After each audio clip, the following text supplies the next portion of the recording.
what we do is we are a technology company, but we are a technology company with a boutique approach. What does it mean? It means that we understand technology, we solve problems with technology, but we also understand the sort of way that users want the interface to be found by them. How can they found value with the new product, with the new solution, and we make sure that we make all the studies before we address the same solutions. To my left, I have two very good-looking speakers. So Peter King is head of digital for Just on the Garage project. The Garage project is a project in Just. Just is a very big financial company in the UK, very well known with the elderly marketplace. And they are pushing innovation with this project. They are based at Wework as well, and Peter, that has a very long and extended experience working with financial and banking, will provide us some very good insights. How can a corporate company apply this methodology? And again, that's what we want at the end of the day: understand what the users want and how can we drive innovation. And Simon, our very much handsome head of UX and service design, will explain what the methodology is and how can someone put the methodology in place, what are the phases and how to do it. So should I pass the word to you, Simon? Thank you, Marco. That was very kind of you. Hello, everyone. I'm Simon, as Marco said. Thank you for coming. It's good to see you all. I am Head of Design and UX at the Virtual Forge. I started in this field about 10 years ago at Nokia, where I was a UX designer, and that's kind of where I learned about the agile way of doing things. That was like 10 years ago now, so it was fairly early on in the whole agile sort of movement. We were doing Scrum, and I worked there for like 5 years before I started working freelance. Then 5 years ago, I moved to the Virtual Forge, and I've sort of been plying my trade ever since. And Pete, do you want to do a quick intro before I get on with it? Sure, why not? So for me, I am a technologist at heart. I've spent about nearly 20 years in software engineering and delivery. Originally, I'm from Australia. I don't know, my accent's a bit dodgy. I've worked in sectors around finance, retail banking, investment banking, services, and now pensions. Varying experience, and that's it. Okay, the Virtual Forge, where I work, we focus mainly on building rather large software and web-based systems, usually for big companies, and we deliver those in an agile way. Large companies and corporates are now kind of changing the way that they're doing things. They've realized that software, it doesn't really have a finished point. Software is ever evolving. The environment that we're working in is so complex that the needs of our users and the business needs are changing all the time. So we need to be able to change the way that our businesses work so that we can keep up with those changes. At BF, we kind of work with larger corporates in a way that helps them do that. It's kind of different to the way a normal agency would work, because they usually just they get a brief and they deliver the brief, and that's kind of it. They've got their money and job is done. We're kind of seeing that that's not suitable anymore, and the whole way that the ecosystem is changing means that you've got to approach things in a different way. So that's kind of what VF do, and that is also where Agile steps in. Agile is a system that companies are using to iterate quickly and change what they're doing to suit the needs of their clients and the needs of their businesses. And that is why we're talking about the Lean Startup. For me, the Lean Startup is the purest form of Agile. You've probably heard of it. You might have heard of it, although there was a show of hands earlier which suggests you might not have heard of it, so that's good. I'm going to kind of give you a whistle-stops tour of Lean now. It comes about from a book that was published in 2011 by a guy named Eric Ries. He developed the methodology from something called lean manufacturing, which was developed by these cool-looking guys, Taichi Ono and Sugeo Shinjo. They worked at Toyota, and they developed the Toyota production system, which led to the lean manufacturing process. Lean manufacturing according to Wikipedia, so it must be right, is a systematic method for waste minimization within a manufacturing system without sacrificing productivity. So, in plain English, what does that mean? Lean manufacturing is focused on cutting waste, so it's about being efficient, avoiding bloat, and cutting unimportant features within your manufacturing process. It's focused on the client's perspective. It's looking at what the customer actually wants rather than what you actually want to sell them. And it's focused on adding value. And that's not just to the user, it's to the company as well. So there's a symbiotic relationship between the customer and the business. If the customer gets something that they actually want, they're going to pay for it, and it's going to be good for the profit margins of the company. So let's see how this inspired the Lean Startup movement. Pretty much the same. Lean Startup is focused on cutting waste. It's focused on the user's perspective rather than the client's or customer's perspective, and it's focused on adding value. So in software development, which is where Lean is focused, we're talking about scope creep, we're talking about feature bloat, we're talking about over-planning and rework when we're talking about cutting waste. User's perspective, it's all about UX, so user experience is really important in the Lean process. It's gathering user data, it's looking at the behaviors of the user, and it's making changes purely based on that data.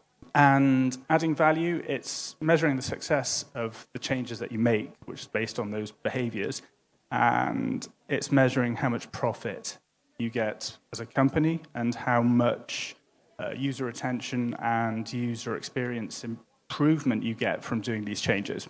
So it's about growth, really. Lean Startup is not just for startups. Many large organizations are using the Lean Startup methodology to improve upon their existing offerings, and in particular, they're using it to develop new products and services. Lean is particularly useful for creating new things. It allows you to track success, it allows you to measure the profitability of what you're doing, and it forces you to improve. So this is what Eric Ries, the author of The Lean Startup, says about Lean Startup. It's a set of practices for helping entrepreneurs increase their odds of setting up a successful startup. He then goes on to define what he means by the word startup. A startup is a human institution designed to create a new product or service under conditions of extreme uncertainty. Lean Startup is really good when you're creating something new, as I've just said, but it can be used by an organization of any size. So that's kind of what we're going to focus on today. We're going to talk to Pete, who comes from a rather large organization that does really well, and we're going to work out how Lean, which is kind of pitched at startups, can be used by a large organization to improve their services. So what's the point of the Lean Startup? To see what the point of the Lean Startup is, it's kind of cool to look at the antithesis of the Lean Startup, which is the more traditional approach to product development, or the waterfall approach, as some people call it. So traditionally, if you're in a large organization, you want to do a new project, that usually starts with somebody having an idea, which leads to a kick-off meeting. You might do a bit of market research to see whether the idea has legs. After that, you'll do requirement gathering to work out what it is that you're actually building. You'll do an estimation. You'll get everybody around a table. You'll say, how long is this going to take? You'll work out how much it's going to cost, and you'll work out if you've got the resource within the company to do it. If all goes well, you'll get the budget signed off, and you'll create a functional spec. So this is kind of the traditional way of doing things. At this point, when you start the UX design, in a large organization, you might be 6 months down the line. All going well, the UX designers get involved, they do some research, they produce wireframes, user flow diagrams, they work out what we're going to build, they do a bit more user testing, and they create a bunch of documentation that goes off to the stakeholder or the guy that had the idea for sign off. If he likes the idea, it goes forward to the UI designer who produces mock-ups, he makes it look good, he adds some Helvetica, and he gets the stakeholder to sign that off. That's likely to be a presentation, some mock-ups, maybe a prototype.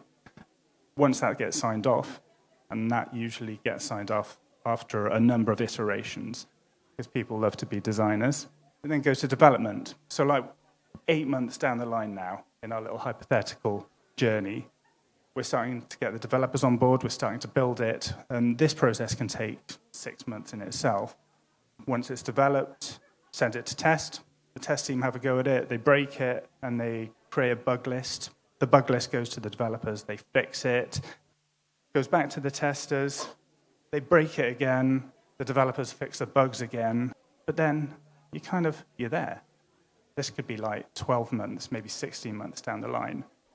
Goes for final review, the stakeholder loves it, and it's time for product launch. So at this point, obviously, everything is great, everybody loves it, it's on time, it's on budget. You look at the analytics, all the requirements are met, and you've got viral growth, you've got good profitability, you've got awards and accolades, everything's cool. But sometimes it doesn't work like that. In fact, 70% of the time it doesn't work like that. Forbes recently did an article that cited CB Insights, who did a study on this, and 70% of tech startups, so this is services and products within the tech arena, they fail within 1 year. Of that 70%, 42% cite that an element of that failure was down to there not being an actual need in the market for what they'd built. So that's kind of where Lean comes in. Lean is there to give you a way to actually test your idea as soon as possible so that you know whether or not it's going to work. How do we do this? So in Lean, there's this thing called the build, measure, learn loop. You want to build an MVP, which is a minimum viable product. That's the tool that the Lean startup uses. It is there to test a question. And this question needs to be, what is it that's fundamental to the success of what I'm building? Once you've got that question, you build something that is real basic, you get real users using it, you test it, and you work out whether or not what you're building answers that question. So if we look a little bit more closely at the MVP, an MVP is something that you put together really quickly. It answers that question that you were asking, and the feedback that you get is measurable. So we're talking about using analytics, having a real plan about what you're asking. When you're creating your MVP, it needs to be quick. Like we're talking hours or days rather than weeks or months. It can be quick and dirty. It can be like, if you've got the resource, you can do a real basic website like WordPress or Wix. Dirty words in the web design industry, but like they're quick to do. It could be a clickable prototype. You can use all sorts of online solutions that allow you to create clickable prototypes from like drawings or mock-ups. It could be a video. It could just be a pitch. But if you can explain your idea to real users well enough, you can get feedback from that. But the key thing is you've got to be able to measure and test their responses. Great example of this is Zappos. Zappos in 1999 was a shoe shop in America. Well, it wasn't. That's kind of the point. A guy had an idea, a guy called Nick Swimrun, who had this idea about selling shoes online. Like in 1999, that wasn't such an obvious proposition. Like his idea was kind of groundbreaking.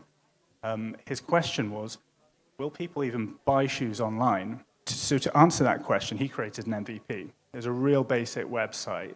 Took him hours to create. He had no stock at this time. He had no supplier, but he wanted to know whether people would buy shoes online. So he went down to his local shoe shops. He talked to the guys that worked there, and he said, guys, can I take photos of your stock and make a note of the prices? And he did that. He took the photos, he uploaded them to the website, he put the prices on the website, and he marketed it. If he got any orders, he would then go down to the shop that had the shoes in stock, and he would buy them with his credit card himself. He'd put them in the post, and he'd send them off to the client. And that was his MVP. It was a real basic way of testing an idea. It worked kind of well, because 10 years later, Zappos was the biggest shoe shop in America, and they got sold to Amazon for £1.2 billion. So it kind of shows you how a simple idea, iterated upon quickly enough, it can beat competition to the market. And I think that was his advantage. So that's kind of cool for a startup, but most of us don't work for startups. So how can this be used to drive growth within an established company? Pete's going to tell you. So who is here from a corporate as opposed to a startup? 1, 2. The guys in the back as well, they are very shy though, but yeah. Small mix. Okay. So applying lean in an established organization is It's quite challenging. First of all, can it be done? I think it can. And according to Eric Ries, who wrote the book, it can as well. It is, however, not an easy task unless everyone, and I mean everyone, buys into that methodology. Just like Agile, it will initially be an uphill battle. But if you're lucky enough, if you've got a lot of forward-thinking people in your company that's open to change, you can really move at pace and reap the benefits of Agile and Lean as well. The business benefits are very clear, as explained by Simon, and one of those benefits of Lean is that it eliminates waste. For an established company, there is usually a lot of waste in the form of time and effort on various things. But by utilizing Lean, an established company can fail fast.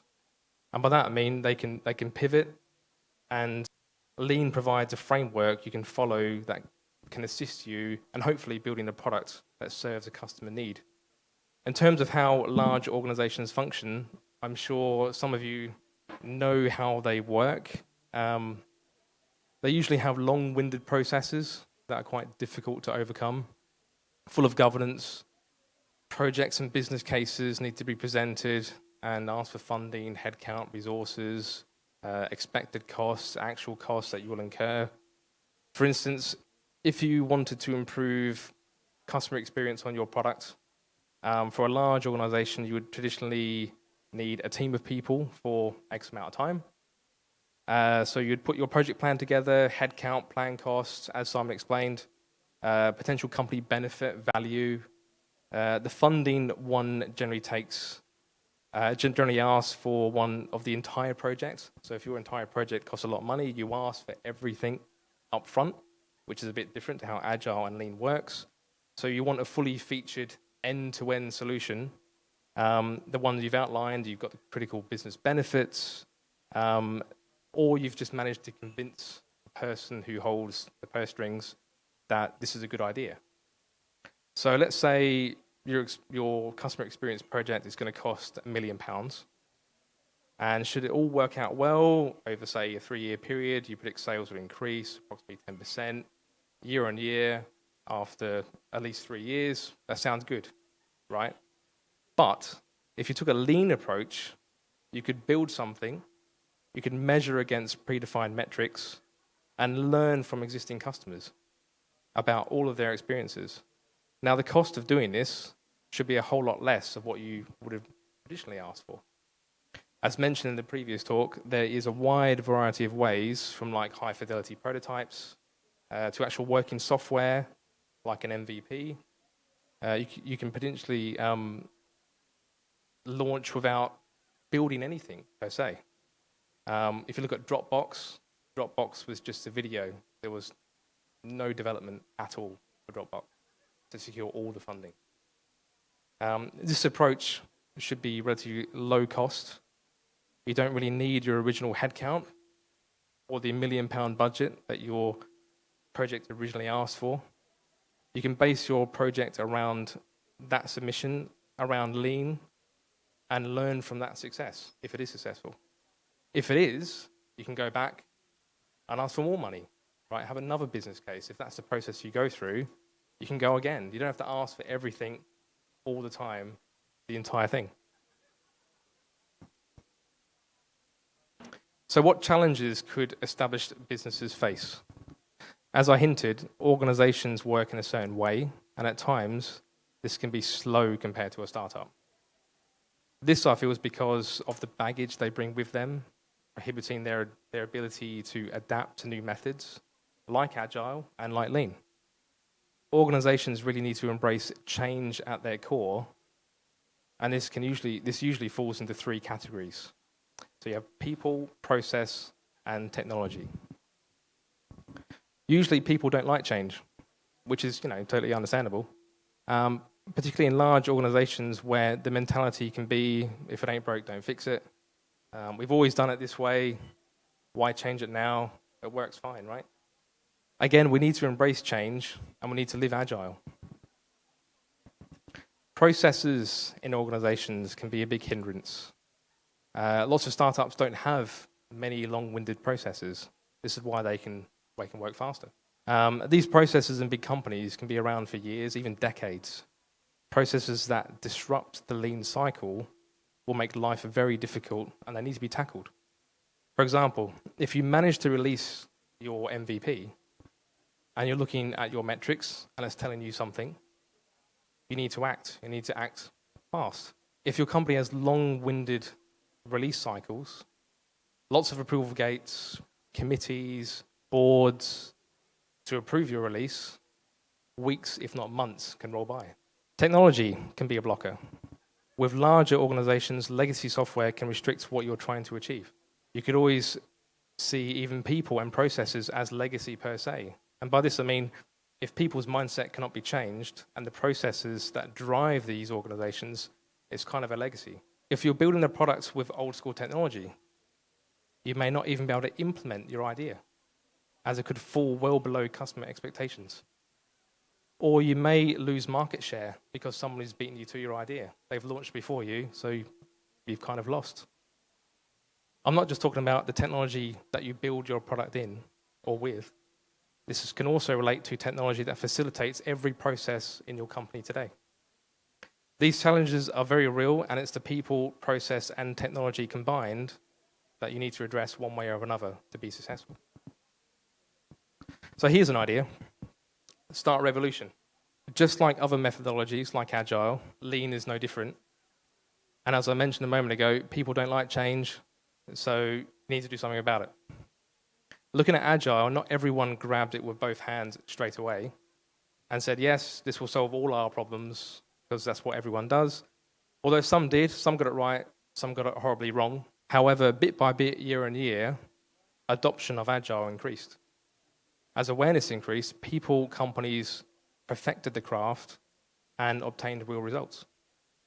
To help you visualize what I'm talking about, I can use sticky notes. I don't take credit for the visualization that I'm going to show. My boss, Stuart, is his credit, not mine. So here we have a happy or not so happy bunch of people, teams, divisions, whatever you like, all working the same way, like they've always worked, right? Now we have an odd person or a team saying, hey, I think there's a better way. And they start doing it, and the view from the rest of the group is that they are rather odd and sort of out of place. So that's the pink sticky note, kind of like a bit like that. Sooner or later, either by proving to another team or a person what you're doing is showing clear results, or you've simply managed to convince someone else or another team, as long as they align with your new way, let's say it's lean, you have yourself your very first champion that joins your revolution. The thing about building champions to fight your cause, so to speak, is that convincing others becomes easier the more champions that you have. If the word is spreading of your success, people will usually stand up and be interested. Why? What are they doing? What are they doing different that we're not doing now? Ultimately, we have more teams on board if you can prove to them your way is the way forward. The word spreads further and wider as the traction of adoption increases until there is a tipping point. And now we see a different visualization. No longer are the teams or people working in the way that they are the odd ones out. It's now the opposite. The rest of the group are the odd ones out. So if you can see, the pink sticky notes are the ones that are quite straight, and the blue ones are now a bit odd. This tipping point is a dangerous one because it can swing either way. The revolution can always be stopped if there's enough momentum from the groups that are being pressured to change or adopt their way of thinking. You could find yourself with a rebellion, which is quite dangerous in a company, and you could go backwards. If, however, you do succeed, you'll find yourself like so. This is where the revolution has almost overcome and essentially won. There could be some that have struggled and still remain and work the way they always have, but it is no longer considered the norm. And the next stage, just one team or a person or a division who refuses to change. And finally, everyone is now working. This is the ultimate movement where change has fully embraced. I firmly believe Lean can work anywhere, if applied correctly, and can work in an established company, not just a startup.